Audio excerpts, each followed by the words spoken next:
And so it is. I'm going to go ahead and admit all. Let's do it. Whoa, good evening, everybody. Evan, yes. What is up? We've got Lorena. We've got Joe. Autumn. Hello, everyone. Great to be with you. Yeah. Brent, welcome, welcome. Brent, what's up? Hi. Yo, well, I'm pacing some stuff out right now, but Amazing. Excellent. Scott, what's up, man? Good to see you here. We've got another Scott and a Connor Bell coming in. Nice, wonderful, wonderful. Yeah. Welcome, everybody. We'll give everybody just a few more minutes to get here and get settled in. Excellent. And in the meantime, I'm curious, where's everyone calling in from? I'm sure we've got a solid contingency of Austin, Texas sites, but curious if we have anyone from out of town, out of state. New Orleans. All right, Michael Barr. Wow, totally nice. calling in from Austin right now, for real.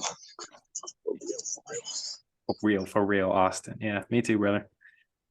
Joe's in Jacksonville. All right.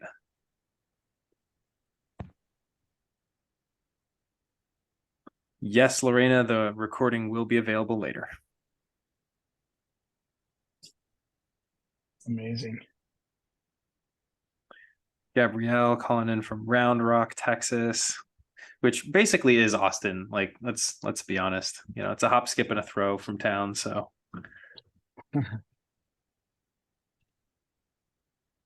Absolutely. And just curious. Go for it. Just with everybody's at, is anybody new to personal growth and development work? Any belief work, any other modalities? Is everybody here a veteran of doing internal work?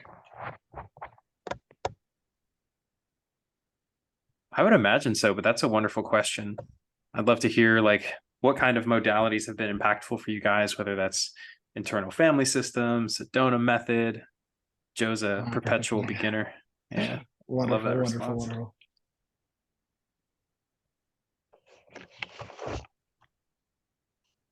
Got a couple more coming through.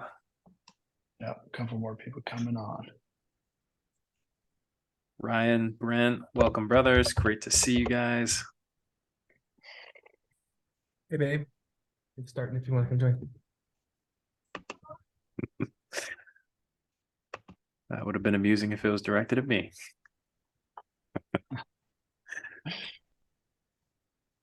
Awesome, guys. Well, there may be more people that trickle in throughout this. We'll welcome them as they come. So we'll just acknowledge them and acknowledge their presence. So cool, guys. This is absolutely amazing. And I am so grateful to be here with Gladius tonight. My name is Forrest Wolverton. We'll do some introductions in this welcome so you get to know me and you get to know a little bit more about Gladius, a little bit about the history and like what brings us here and like what brings us here to this moment tonight and our intention and the experience that we would like to deliver to you. I would like to say, since I've met Gladius, it has been a whirlwind journey of absolutely amazing, awesome stuff. And I've been a trainer of NLP and timeline therapy, hypnosis, and been doing this work for almost 10 years now. 10 years, and it's been a beautiful, wonderful journey. I've run mental health treatment centers. I've worked with doctors. I've worked with therapists, coaches. I've worked with a couple different NLP training companies, and it's been an amazing journey. And throughout my personal growth and development, for me, there was something that was missing. And I didn't know I was missing it. I didn't even know what journey I was really on. I didn't even know what questions to really ask. But with me, it just felt like there was something that I was missing in my own personal growth, some sort of strategy or something else that was like preventing me from like fully being able to actually disconnect from my belief systems and my different ideas and concepts that had been linked to stress and tension in the body, or they'd been linked some other way. So when I met Gladius and I got to do some sessions with him, like within within minutes, I was able to see some amazing distinctions that when I got them really set my nervous system free. You know, there was a lot of times where I was like preaching how happy I was and stuff and putting that face out there, and I wasn't completely authentic as a coach, and I wasn't really feeling exactly what I was preaching. And so there was a little bit of a disconnect for me where I was feeling a little bit fake with that. And when I got those distinctions, and it's been a 10-year journey, those distinctions really set me free and made belief work so simple and so easy and so fun that it just lit up my life. And I talked to Gladius and I was promoting. I'm like, dude, there's got to be trainings. Where's all this stuff, dude? Like, this stuff needs to be promoted and taught. And I know there's a lot of people out there that, you know, they've been looking for those distinctions for some time. They've got their story about, you know, what they're going through. And, you know, we're all working somewhere, and we're all beginning wherever we're at. So I'd like to welcome you here with that tonight. And also to what I believe is a beautiful, powerful experience. And I would really encourage you to take the time to be present with this, to listen to what Gladius has to say, to listen to these strategies. I love that Joe said I'm a perpetual beginner. You know, to come in with a fresh slate, to see like what new perspectives and distinctions could there be for you? Could there be an experience in here for you that may ignite something within you to actually take your life to the next level? And that is our hope and our desire.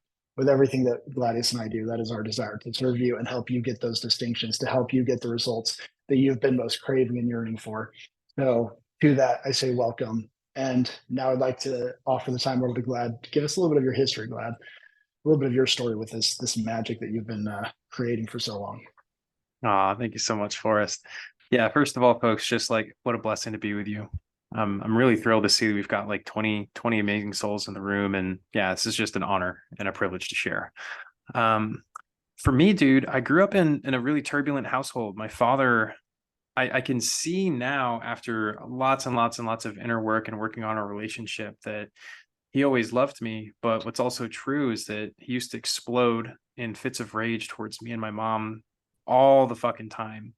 And it never felt safe to just like exist. I carried around a load of perpetual anxiety in my gut that's probably like a 4 out of 10 intensity that just never fucking went away.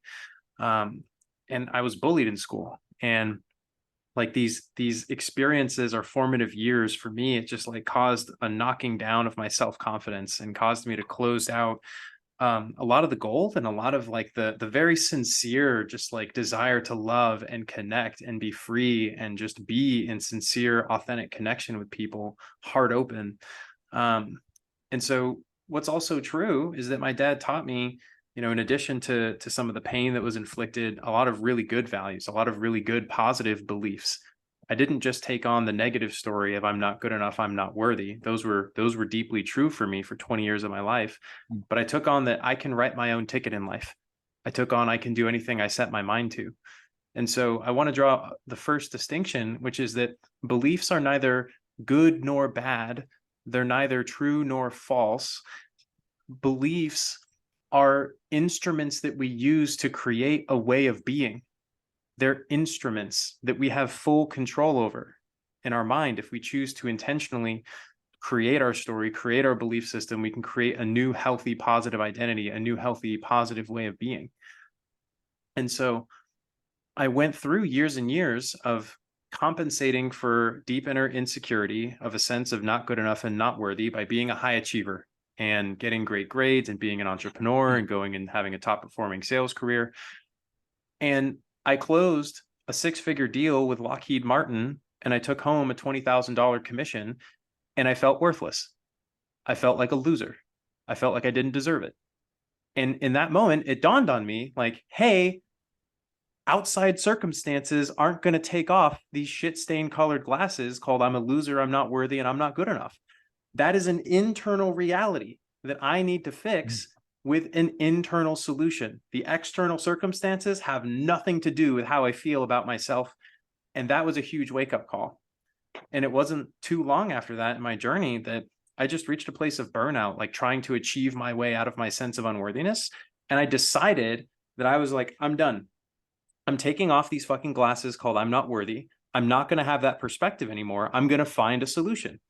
And so I did. I took off an entire year-long hiatus to go invest in different high-ticket coaching programs and ayahuasca experiences and all of these things doing this like deep vision quest to try and figure out how to let go of limiting beliefs. And along the way, a coach showed me that it actually is possible to delete, i.e., to permanently let go and become free from a story that governed my life for 20 fucking years and caused deep insecurity in all of my relationships and all my business endeavors, despite my sincere intentions to try and show up in love and serve. And that story was, I'm not good enough. And when that was out of the picture, everything in my fucking life changed for the better forever. And when I realized that it's simple to do that, and all the guy did, who's just a guy, he asked me questions for an hour, and then I felt the emotions like exiting my reality. I saw my past differently. And so in removing that belief, I like it literally caused me to enter a new state of being that has lasted for 2 years since that conversation. And so I thought to myself, like, that's the coolest thing ever. Is there any reason why I wouldn't just learn how to do this and share this with as many people as possible forever? And I thought about it, and the answer was like, no, there's no reason not to do that. I'm just going to do that. So that's where my dad's positive programming of, I can write my own ticket in life. I can do anything I set my mind to. I just decided that I was going to distill all of the best, most advanced technologies for belief transformation into something that's so simple that anyone can use it at any time for any belief and find immediate lasting transformation, immediate lasting change in their felt sense, in their experience of reality, in their identity, in their way of being. And so this leads to the creation of what I call the sovereign mind method, which, as a few of you will get to experience tonight, is a radically, radically simple way to permanently let go of limiting beliefs that no longer serve you. So that's me, dude. That's my story. I've been doing this a couple of years now. I've helped hundreds and hundreds of people. We've cleared out over 1,000 beliefs at this point. We're just getting started. And yeah, Forrest, take it away from Yeah, beautiful. Thank you, Gladius. Thank you. So that was awesome. That was awesome. You know, and from all of that and everything that's come from all of that, it's, you know, I've been in belief work, and if you guys are veterans too, if you're veterans to personal growth and development, you know, no doubt that you've worked on your beliefs, you've started to identify some of these things. There were some key distinctions within the sovereign mind method that really got me excited, because that really unlocked the result. And I think, as Gladius said, and I'll refer back to what he said with beliefs, is, you know, inside your body, just a little bit of history, you know, you have all of your 5 senses. Yeah. And I teach writers a lot. So we talk a lot about the 5 senses of how you bring in information into your reality. You bring it in through your eyes, you bring it in through your ears, you have senses in your body, and you have smells and tastes. And so sometimes, you know, with beliefs, it's like, you know, sometimes, you know, we think they make visual sense. We think we saw a belief, but, you know, as Gladius was saying, that wasn't the truth. That was an interpretation. Like, what did that experience mean? You have the experience of like what actually happened without any judgments, without any decisions, without any compilations. Like, that is, if there was nothing, no judgment on it, no blame, no shame, no guilt, nothing else on it at all. It just is, like, that is like a level place to be. But the moment, like, we start to recognize that we start having, you know, judgments about who people are, their intentions, what they did, like, those are the things that start to become stuck to our nervous system. And they can be stuck to, like, we think we see that, like, nobody cares about me, but like, that's the interpretation of different experiences. You've never actually seen the belief, nobody cares about me. It may feel like you do because of the way that your neurology's wired it into your body. And so one of the things is, with all these different modalities that I studied, we got a lot out of like, okay, I never saw the belief. And just because people say something to your face, that doesn't mean it's true. Like, so those two things were there. But then taking it down to the final notch is where you feel it in your body, though. So it's like, well, yeah, it may not be. Sorry, did somebody have a question? No, that was Jonathan. I'll go ahead and throw him on mute. Oh yeah, no worries. Forrest, So can I interject and Please offer do. a meta distinction here? Please do. Not all of our beliefs make logical sense. Mm. If they did, we would just decide that we are worthy, that we are good enough, that we are capable, that we are important, that we can do anything, et cetera, et cetera. And that would just be the truth indefinitely forever. What Forrest is alluding to is that our beliefs actually make visual sense, and that beliefs operate like a perspective lens. We perceive reality through the lens of our belief system. And when information that runs contrary to our beliefs reaches our retina, we tend to reject it. And we tend to mold incoming sense data so that it conforms with our belief system. And this isn't personal. This isn't to say that like we're weak or incapable. It's just this is how our consciousness is constructed. Beliefs are a perceptive lens through which we perceive reality. And our beliefs also make emotional sense in that they're tied to specific emotions and sensations in the body. And so that's why people say, I feel not good enough. I feel not important. I feel like I can't trust myself, right? These are feelings. These are somatically stored. So that's the first distinction that I want to offer. Forrest, take it from there. Absolutely beautiful. And that was one of the most important distinctions to add into the strategy to get things to release, is that many times we feel like it's true, and most of our reality is going to be based on what we feel to be true, not what we know to be true. Because most people know, it's like, well, I know, I know it's not the truth that I'm not good enough, but I still feel it.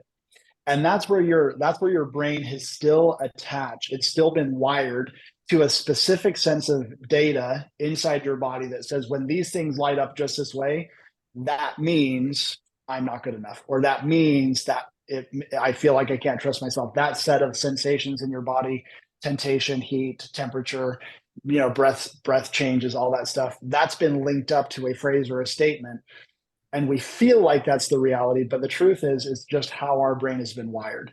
But it's not the actual reality. And we have, with the Sovereign Mind method, that distinction as we go through all those different areas. In order to get a belief to fully disconnecting it from those other areas of the brain where it's been linked. And then finally, that we believe we're feeling that sensation, but even that's not the truth. We're really feeling our activated stress response nervous system, which comes up and begins tightening up. One of the distinctions I made was I have a lot of people who are therapists. And if you work on what's not a problem, you'll get a not result. If you work on things that aren't really the issue, you'll continue to get, a result that is not what you want. And one of the distinctions I gave them is like, when you're talking about anger, sadness, fear, hurt, depression, all these other different emotions, that is all a stress response state. That is a sympathetic stress response state. And the thing is they're trying to handle some of these reasons why people feel that way, but they never actually get the beliefs to disconnect from that stress response state. And so one of the key distinctions is that we're able to take those triggers, those beliefs, those sensations that are linked in your body that feel like they're true, and make them completely nonsense. Like as something so silly and so comical that you'd be like, wait, why would I ever believe that? That's totally not true. Like it just makes no sense. And there are things in your life that when you hear it, it's like, well, that's totally nonsense. Like that's not true. Like you have those type of sensations in your body. And we're going to get to see some of those key core distinctions. And someone, if the willing participant who's ready to let some stuff go, is going to get to experience that with Glad through that facilitation. Beautiful. Yeah, thank you so much for offering that, Forrest. And yeah, I'd love to open up the floor for anyone who feels a sincere desire within themselves to let go of an old story, an old identity that no longer serves them. I will hold very safe space for you. I will allow you and empower you to make the choice to let that go, and we can do it in a live demonstration. And we'll teach the method through experiencing it, through actually going through it. So step by step, I'll pause and I'll offer commentary of like, this is the mechanism that we're focusing on right now. This is why it works. You'll be fully informed of every single step and every single question that I'm asking, just to impart like, this is how simple it is. So the question becomes, would anyone like to let go of a belief?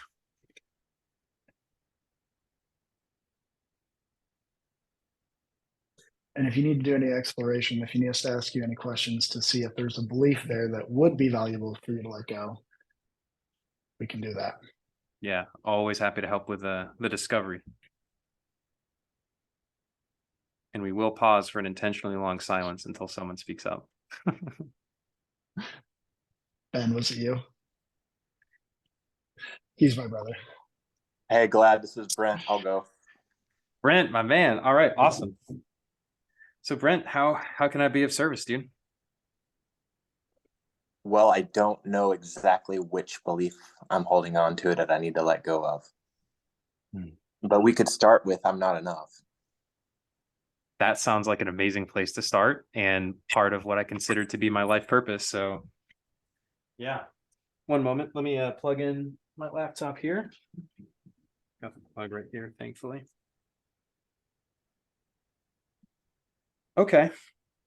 So we kind of, skip ahead to, you already have a sense of a belief that you'd like to focus on, and I appreciate that.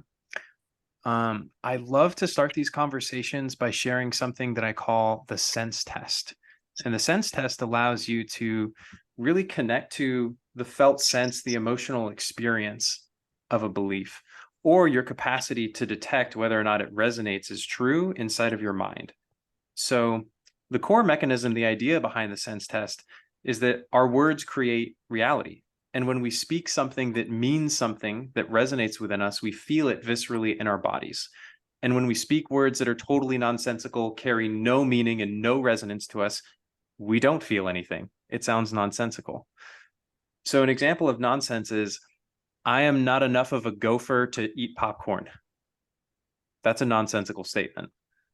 And so what we do with the sense test is we speak a nonsensical statement, and then we speak the words of a potential belief, and we notice the difference in how it feels. And that delta, that difference, allows us to detect very easily and quickly how strongly this belief resonates inside of our body.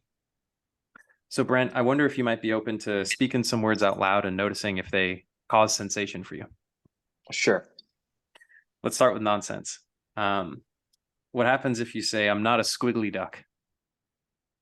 I'm not a squiggly duck. I'm smiling. Light sense of humor. Cool. Yeah. What about, I am not a nuffaluffagus? I'm not a Nephilophicus. Smiling. And what happens if we shift the language slightly and just pure curiosity? What happens when you say, I'm not enough? I'm not enough. A little more seriousness. And what do you notice in your body? There's a sense of seriousness. Was there any tightness or constriction?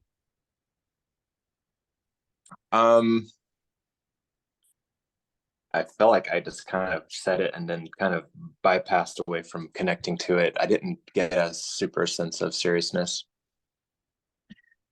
Yeah, so there's a slight sense of seriousness and a sense of bypassing. So notice that that doesn't feel the same as snuffleupagus or whatever, right? No. There's some resonance there. And Brent, what happens if you shift the language slightly once again to say, I'm not good enough? I'm not good enough. That brings something up. Yeah, and what do you feel? It's a heat. I felt heat and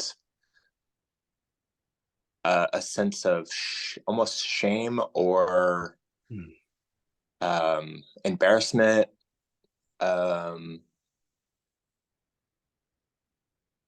Yeah, I just feel like I feel smaller. Yeah. Not that that's a feeling, but whatever that is, I feel a shrinking. Right. And so notice that just by adding one word, I'm not good enough, it goes from, oh yeah, that's kind of serious, to shit, I feel heat in my body, I feel shame, I feel embarrassment, there's a sense of shrinking. It sounds like that one resonates much more strongly. Yeah. Okay. It's usually a really good rule of thumb that the belief that resonates more strongly is a stronger belief and can make a much bigger impact on your life if you choose to let it go. And so, Brent, I deeply respect the sovereignty of your mind.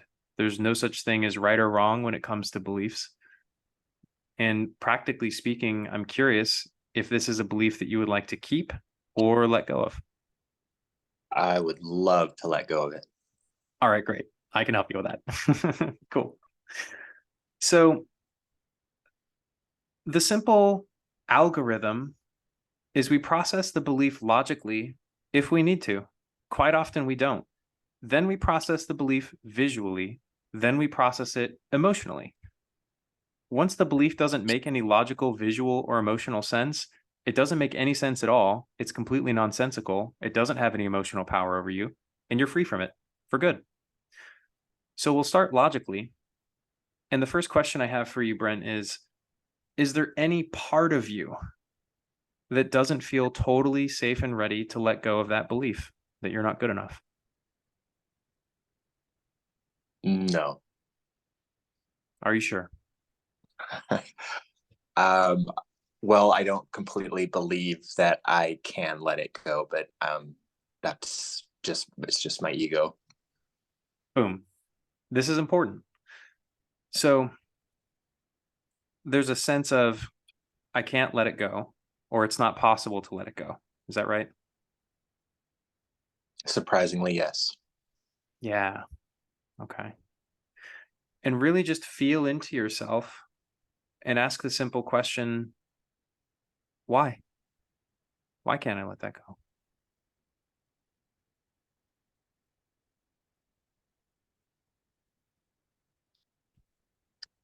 I would say because if that, what came to me, if that belief is if that belief is gone, then I don't have an excuse. Right. Okay. And so folks, It- this is Brent is doing the textbook perfect exploration right now. There's no conscious logical reason to hold on to it, but there's a subconscious incentive, a subconscious reason. And that reason is if I hold on to this, then I get to hold on to my excuses. So then the question becomes, Brent, what's the bad thing that would happen if you were to have no excuses? Would that be a threat to your sense of comfort, safety, something else? it would be a threat to my comfort because I'm there's a there's a fear of there's a fear of being in my turned on state that I've experienced glimpses of myself. There's a fear of there's vulnerability, and it's almost like being out of control. Like I'm surrendering to my greatness. That's scary as fuck. Yeah. Yeah. And so this is where we get to see a very timeless principle, which is that our beliefs are interconnected. And so this belief of I'm not good enough has different aspects and tendrils into a sense of vulnerability, into a sense of being out of control, into your sense of greatness and power. And the good news is I think that we can simplify things. I wonder, Brent, if as a possibility, you might be open to the idea that just by virtue of letting go of one belief doesn't automatically compel you to exist in that turned on state 24/7. And it might not compel you to be out of control. It might not compel you to be vulnerable. You might just experience it as like kind of taking your foot off the brake pedal and noticing that your life is generally like 20% better. Sounds great. Now, to that part that is kind of concerned about comfort, can this part of you see as a possibility that holding on to a belief called I'm not good enough is actually causing you a lot of discomfort in many different aspects of your life? Yes. And could there be other strategies to create a sense of comfort, like surrounding yourself with loving people, going out and being with your community, wearing comfortable clothing, like any number of other strategies to be comfortable? Yes. So with all of that in mind, I wonder if this part might actually be open to letting go of I'm not good enough so that you can experience more healthy comfort from different strategies. Yes. Cool. All right. And so, folks, all that we've done there is we've identified the core need that this belief is supporting. And we've pointed out that, well, today it's actually serving the opposite of that intention. This belief is no longer creating comfort, it's causing discomfort. And there's way healthier strategies now to create comfort. And once that has like sunk in at a deeper level to the part that's holding on to the belief, the part's like, oh shit, I don't need that anymore. Like, I'm ready to let it go. So we'll run a check again. The question is, Brent, is there any part of you that might not be totally ready to let go of this belief that you're not good enough? No. All right. I love the sound of certainty that is in your voice, and I believe you. So that's excellent. So we've processed it logically, and remember, folks, it wasn't a conscious logical thing to hold on to that. It's not like Brent is walking around going, I'm so thrilled that I'm not good enough. That's not what we do. There's a subconscious reason. It's if I let this go, it's a threat to my comfort. I have to embrace my greatness, and oh my God. But we can very gently, lovingly, and tactfully diffuse that subconscious reason. And now we're in a state of true readiness to let it go. And so the rest will be a cakewalk. So we've processed it logically. Now we get to process the belief visually. And here's a very, very useful distinction. Brent, I'm going to ask you, your camera's not on, but go ahead and look at your hand. And folks at home, you can follow along. Just look at your hand. I'm going to ask you really simple questions. None of these are to insult your intelligence. It's just to demonstrate the simplicity of the truth. The first question is, do you see your hand? Yes. Is your hand a hand, or does your hand intrinsically mean that you're not good enough? Which one do you see? That you're not good enough, or do you see your hand? I see my hand. Me too. I don't see I'm not good enough anywhere on my hand. Okay, so it's not on my body. Look in the world around you. Whatever your current circumstance is, do you see stuff in different places? Yes. Do you see stuff in different places, or do you see that you're not good enough in the environment around you? I see stuff in different places. Cool. Me too. That's pretty much all that's possible to see. In principle, it's not possible to see meaning dangling around in three-dimensional space. You can't see that you're not good enough in the same way that you can see your hand, or that you can see people, or that you can see stuff. The real magic trick is asking this question and looking back through your past. The question is, have you ever seen that you're not good enough? Immediately upon asking that, memories should flash to mind. The truth is no, but Brent, I want to invite you to look closely back through any early formative memories that could have been tied to that belief. Did you actually see that you're not good enough anywhere in those circumstances with those people? Yeah. Up, boom. Now the question becomes, what did you see that showed you that? I just saw peer groups in early, middle school, kind of grade school.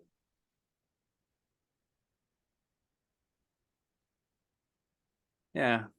So you saw like kids that were 10 to 15 years old or so. Yeah, just random early experiences I can remember. Just flash, flash, flash.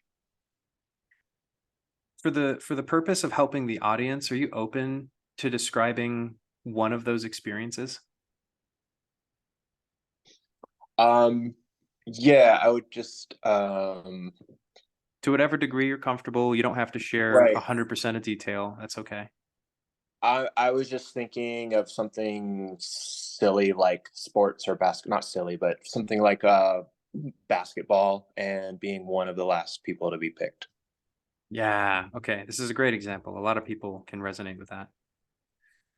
Okay. So take a look at that childhood memory. You're in a basketball team lineup and there's two kids, right? And they're both picking picking, picking, picking. I want you to look very closely at the kids that are picking. And let me know when you can see them in your mind's eye. Okay. And here's a sincere question, Brent. Do you see kids moving their arms and speaking words? I don't see the speaking words, but I can see them kind of moving. Got it. I was imagining that they were like saying kids' names, but yeah, you can see kids standing there and moving. Yeah. Do you see kids standing there and moving, or do you see I'm not good enough?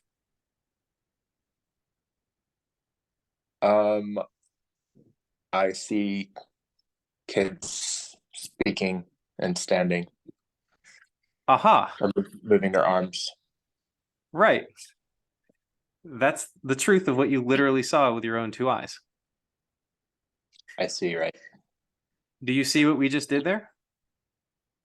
Yeah, every experience that I could assign I'm not good enough, I could look at it and say, did I see I'm not good enough? Or did I see an actual experience? Correct. And the truth 100% of the time, without any exception for anyone who has ever lived, is that you saw your experience. Right. You didn't see that you're not good enough. It's not possible to see that you're not good enough.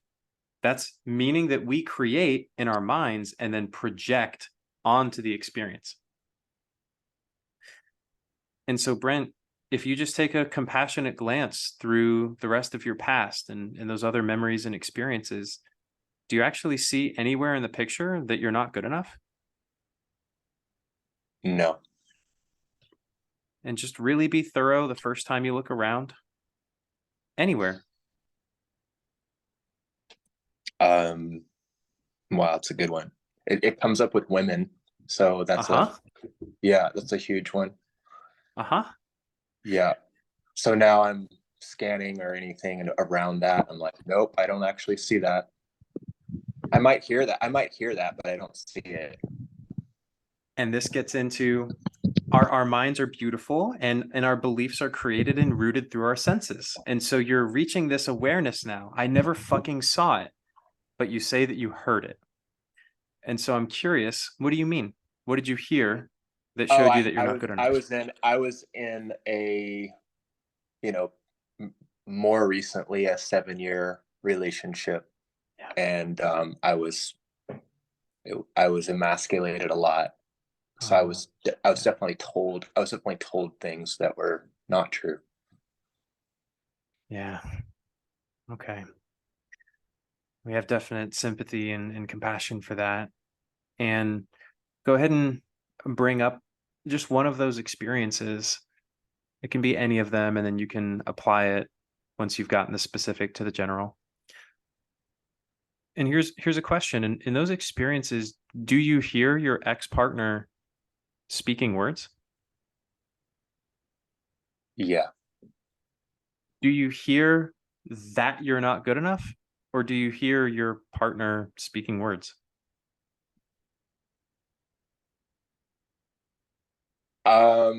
Well, there's a there's a blurry line there for me because some of what she was saying was directed at you fucking suck. Totally. Now let's draw a very useful distinction. Brent, if I look at you with pure sincerity and I say, you're a rubber duck, do you instantaneously become a rubber duck for the rest of your life? No. Oh. If your ex-partner says you fucking suck, does it mean that you fucking suck always and forever? No. Thank God. Thank God. So this gets into we can unconsciously agree with things. We're social creatures, and there's a social element to our beliefs. And sometimes when someone says something to us, we agree with it, and in that moment, it becomes true for us, right? And so what we just did is we're breaking the agreement. Oh, just because someone says something doesn't mean that it's true for me always and forever. And once that distinction is viscerally complete. It's like, oh, so now Brent, did you actually hear that you're not good enough? Or did you hear her say things? I heard her say things. Bingo. Right. Okay. So this is where we get to the tricky part. And the tricky part is actually just as simple as the rest of it. It's just harder for people to believe that it's even possible without experiencing it firsthand. I'll ask you this question. We've processed it logically, visually, auditorily. Have you ever felt that you're not good enough?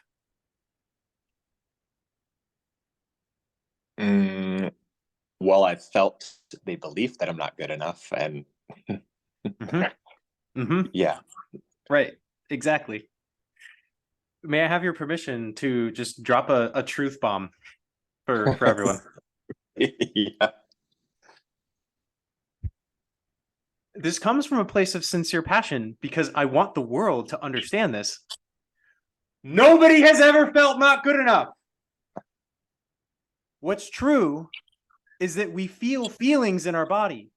We feel very real sensations. We feel fear. We feel anxiety. We feel tension. We feel heat. We feel shrinking. We feel cringing. We feel this. We feel that. Those are very real sensations. That's what we're feeling. Not good enough is an English sentence. Human beings feel sensations, not sentences. And so how do you disconnect the idea? How do you disconnect the belief from the feeling? Turns out it was simpler than you could ever imagine. Let's do it. Okay. Brent, go ahead and connect with that feeling of not good enough. Just allow it to flow freely in your body and just really honor it, that it served its purpose. And just allow it, just welcome it. And let me know when you feel present with that feeling of not good enough. Okay. And I'm curious, what do you feel and where in your body?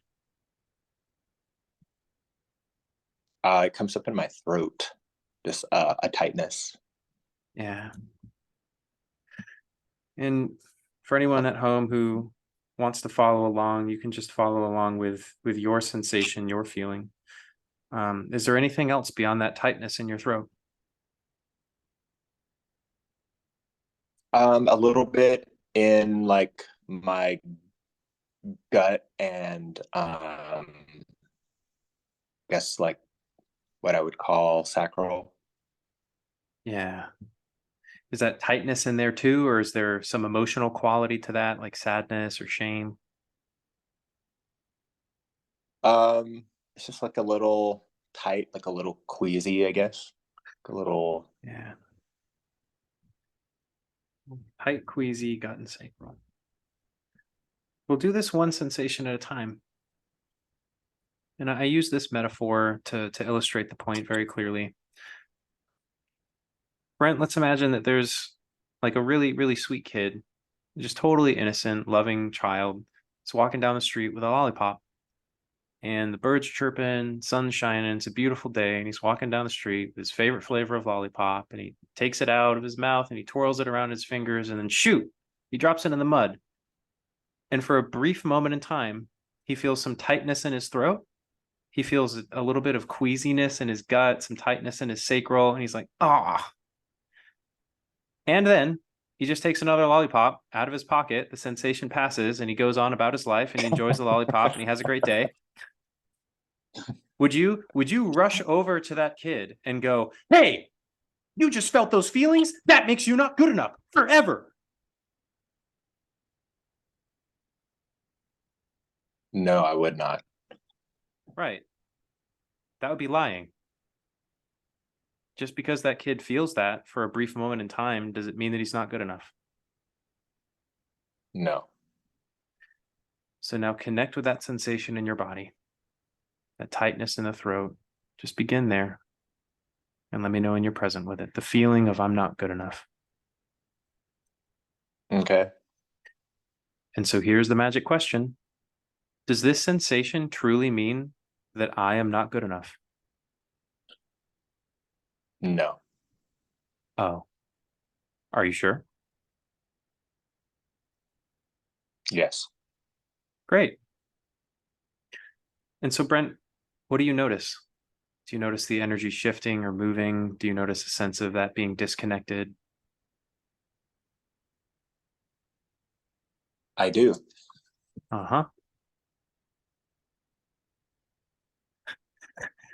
Was that difficult? No, that was all pretty easy. Yeah, right. This is another principle of breaking the agreement. Ah, this tightness in my throat no longer means that I'm not good enough. Done. So now it's just rinsing and repeating with the other sensations. Go ahead and connect to that tight, queasy gut and sacral, and let me know when you're present with it. Okay. The question is, once again, does this sensation mean I'm not good enough? No. Oh, thank goodness. Okay. Are you sure? I am.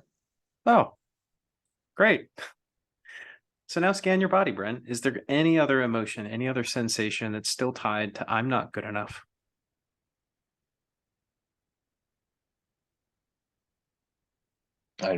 Nothing is present. And so watch this. Let's come back to nonsense and get a baseline for what that feels like when we speak it. This is going back to the sense test. What happens if you say, I'm a peanut butter jelly time? I'm a peanut butter jelly time. Nothing. Yeah. I'm the 74th largest almond. I'm the 74th largest almond. Nothing. Just a cartoon character, nothing. In sincere curiosity, what happens when you say, I am not good enough? I am not good enough. Yeah, I don't feel the same at all. Great. The sincere curiosity I have is there any last little bit of energy there?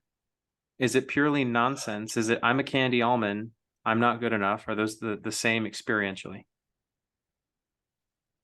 I felt a little in my head. Uh-huh. Try saying it again and notice if that sensation comes back. And if it does, I want you to grab it with your attention and just be with that sensation if it shows up in your head. Okay. I'm not good enough. It's not there. Yeah, that's another common response is that the next time that you say it, sometimes the last little piece of energy just kind of like shuffles out of the system and then it's not there. So that's perfectly welcome as well.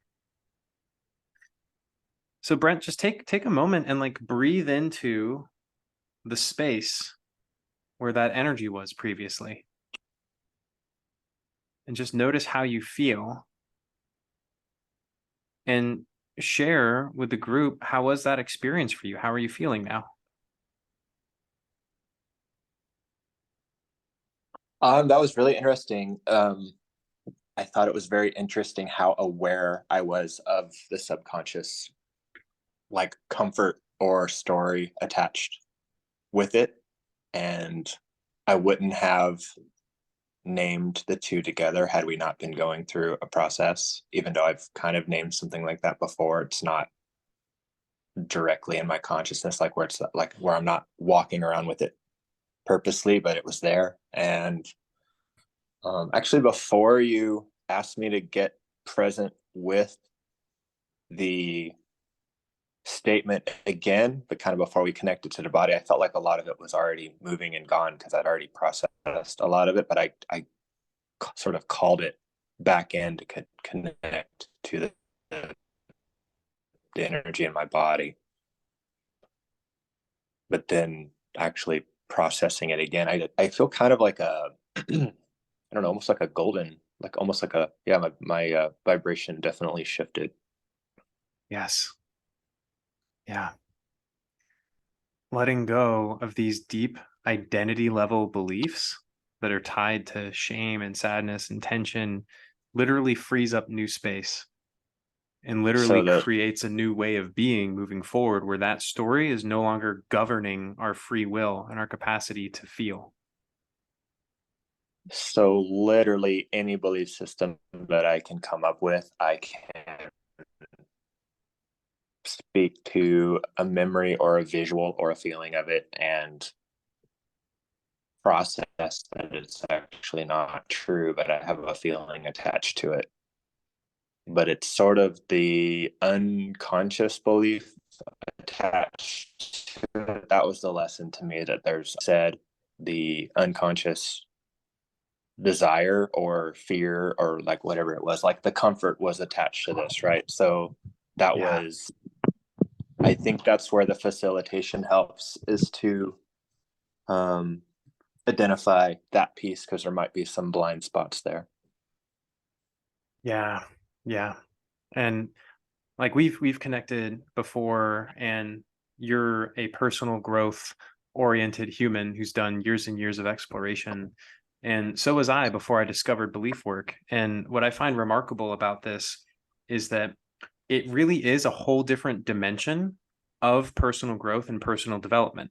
Like, you can work on resolving trauma, you can create a healthy relationship with the different parts of your psyche and your inner child, and still struggle under limiting beliefs that are outside of your conscious awareness, or have a conscious awareness of the limiting belief, but not understand why we're subconsciously holding them into our bodies. And so you're totally correct. That's where having a facilitator, a mirror that can just really simply and easily diffuse these things, makes a world of difference. It truly did for me when I was first starting. But it's so simple that you can become self-sufficient and self-reliant in it very quickly. Practice makes perfect. And, you know, I'm mindful of time. I want to turn the floor over to Forrest to share some really exciting updates that we have about our upcoming training. Yes. So guys, so it was such a pleasure to be here with you and see this. And Brent, thank you for your participation and your willingness to show up and be here and go through that. It means a lot. And hopefully sincerely you feel the impact that this has. And like Gladius was saying, one of my experiences is going through this process for 4 or 5 times. Like, it got my mind into the pattern of understanding like how all of my different beliefs were tied into my body. And it was like going through different layers of these beliefs. And once my brain got it, it was like I was able to generalize it and do it for myself so much more efficiently and effective. And also I'm doing it for my clients as well. And I work with a lot of creatives and people who are writing books and stories and want to be authors and have big dreams.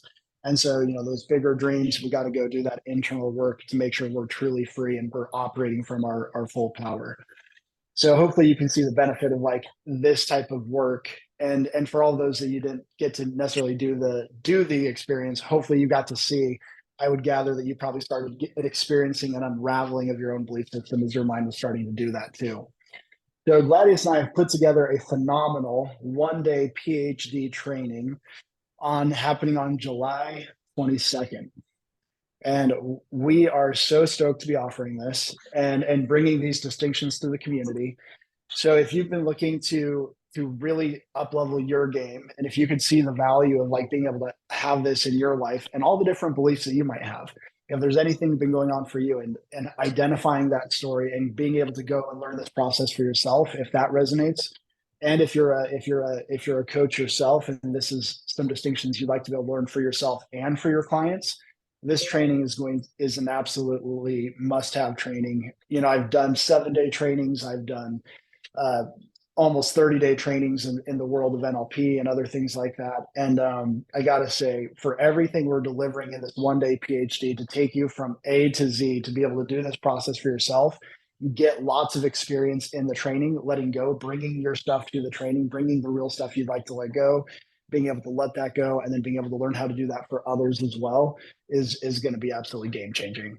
And for those that are ready for that, we have our link that you'll be able to go to that with, or if you're open to continuing this conversation and this is a conversation worth having for you, Gladius and I both have links that we can put out, and you can schedule a free complimentary call. We can talk about it. We can talk about your experience, what you're here to create, any areas where you'd like to have support or you'd like to learn this, or even if you're just curious to see how else you could apply this, if this really applies to you. We'd like to offer that to you guys. 100% complimentary. Yeah, absolutely. And what I want to add to that, Forrest, go ahead and drop your Calendly link so that anyone Yep. who's curious about the training can book a call with you.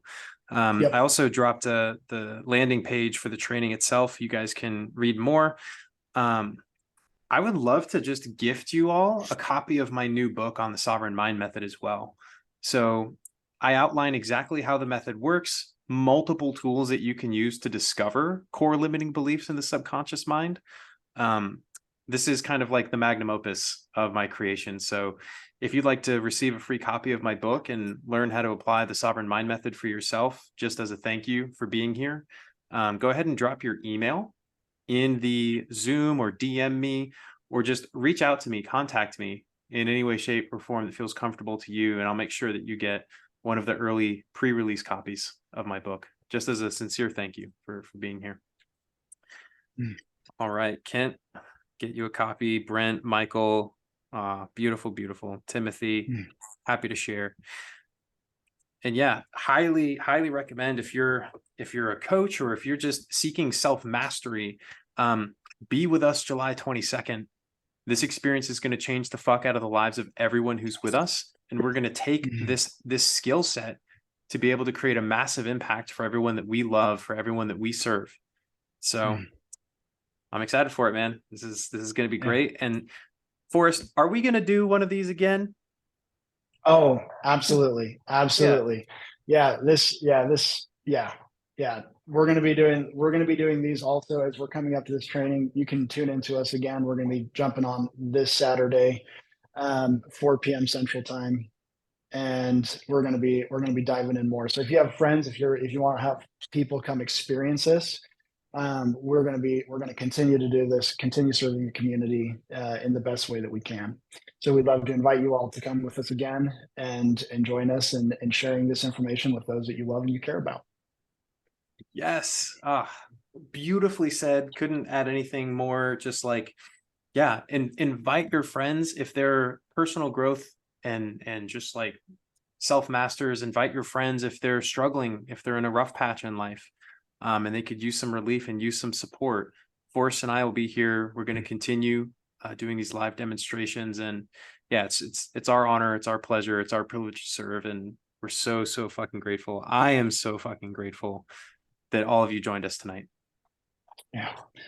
Awesome, guys. Thank you so much for being here. And we're excited to continue the conversation with you, and I'm excited to see you again. Have a wonderful night, everybody.